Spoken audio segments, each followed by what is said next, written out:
You know, for being one of the best drivers on the grid and having excellent race management, who would actually believe that Carlos Sainz's management off-track would be so horrendous? It's almost hilariously bad, and in this video I'm going to go through all of his options for next year and talk about why he's pretty much fucked himself over. With Lewis Hamilton coming in to take his Ferrari seat next year and putting pressure on his stock as a driver, Sainz still managed to get a brilliant start to the season with a win and plenty of podiums, outperforming Choke's Leclerc and only being 4 points behind in the standings despite missing an entire race due to appendicitis. So when the pressure is high on track, he performs, but when the pressure is turning on off the track, he's choking harder than B-Rabbit in the first battle in 8 Mile.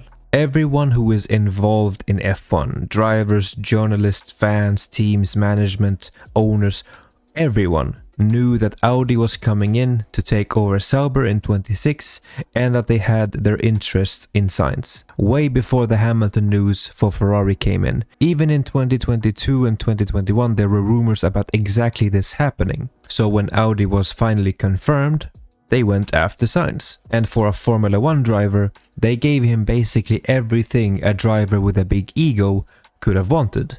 First driver status, multi-year contract, big salary, team and car direction where they build the car specifically for him and his needs. And all of this for a constructor team and not a customer. It's a massive contract. All he had to do was sign, but he couldn't do it. His ego was way too big. Sauber are backmarkers in 2024 and a team in disarray.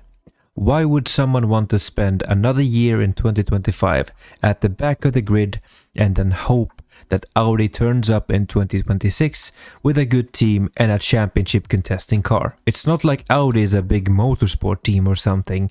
Clearly they are beginners. It's not like they have been hands-on for the new engine regulations for 2026 for a while, and that is the only reason why they are joining the grid. Sarcasm aside, no matter the reason, Sainz has not signed for Audi, and Audi went out and signed Nico Hülkenberg instead. A driver with a bad car who's heavily outperforming his team and teammate, and just like Sainz, is a really good driver. Now, it's worth to mention, Audi still has an open seat, but they are approaching other drivers like Esteban Ocon and Valtteri Bottas. The window is closing for Sainz at Audi. Then in the first couple of races, there were talks about Sainz joining Red Bull as Max Verstappen's teammate because Perez was underperforming. But that is just talk. Something like this could never happen right now. Helmut Marko remembers how Sainz left Toro Rosso in 2016 after not being promoted like Verstappen did. As long as Helmut Marko lives, Sainz would not even be allowed to work for Red Bull as a janitor, let alone drive for their senior team. So from this point on, we know that Ferrari are locked in with Leclerc and Hamilton. We know that McLaren are locked in with Piastri and Norris, and we know that Aston Martin are locked in with Alonso and Stroll. We also know that Red Bull are locked in with Verstappen and Perez. Mercedes are locked in with Russell, and there is a 99% chance that Kimi Antonelli will make the leap from Formula 2 to replace Hamilton leaving. Even if this is delayed, at most it would be delayed by a year, so whoever is taking this seat would hold it for a short amount of time. Pretty much career suicide for whoever takes it. And after taking his first sprint victory in Formula 2 at Silverstone this weekend, Mercedes are probably more sure than ever that Kimi Antonelli is the driver for them. This covers the top 5 teams in the championship. The bottom 5 teams are even worse, because Sainz already has a lot of history with most of them. Alpine has already lost Esteban Ocon, who's rumored to take a seat at 3 different teams. He might be a terrible team player, but he is a solid driver. Williams, Haas and Audi are after him as a driver. Alpine signed Gasly again, so there's only 1 seat open.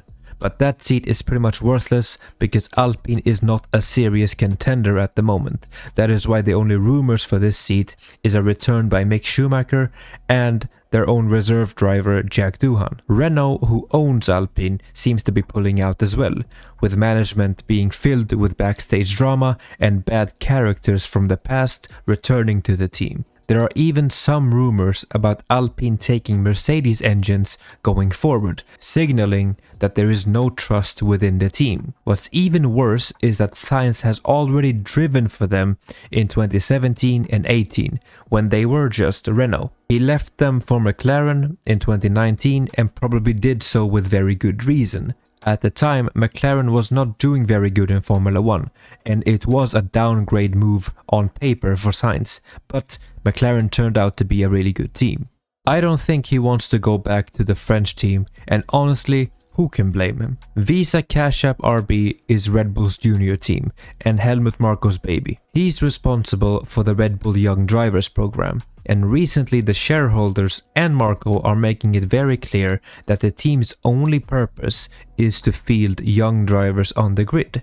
It's already putting pressure on Daniel Ricciardo to move, and that's why there are talks about him joining Williams as well. And with Marko having issues with Sainz in the past, this team is already a no-go for Carlos. That leaves us with 3 potential teams: Williams with Alex Albon, Haas with Oliver Behrmann, and Sauber/Audi with Nico Hülkenberg. Williams are chasing 4 drivers at the current moment: Bottas, Ocon, Ricciardo and Sainz. Haas are chasing Bottas and Ocon, and they are not rumored to have talks with Sainz. And Audi is losing patience with Sainz and is pursuing other drivers, mainly Ocon and Bottas. That's the entire grid accounted for, all 10 teams. There is a very high chance that Sainz could be out of Formula 1 for next year, simply by not signing a contract when it is presented to him. So many teams have shown him interest in very short time, and he has not signed with any of them, hoping for a miracle to happen where he gets to drive for a top team again next year. Maybe Helmut Marko finally kicks it and Horner sees an opening for him in Red Bull.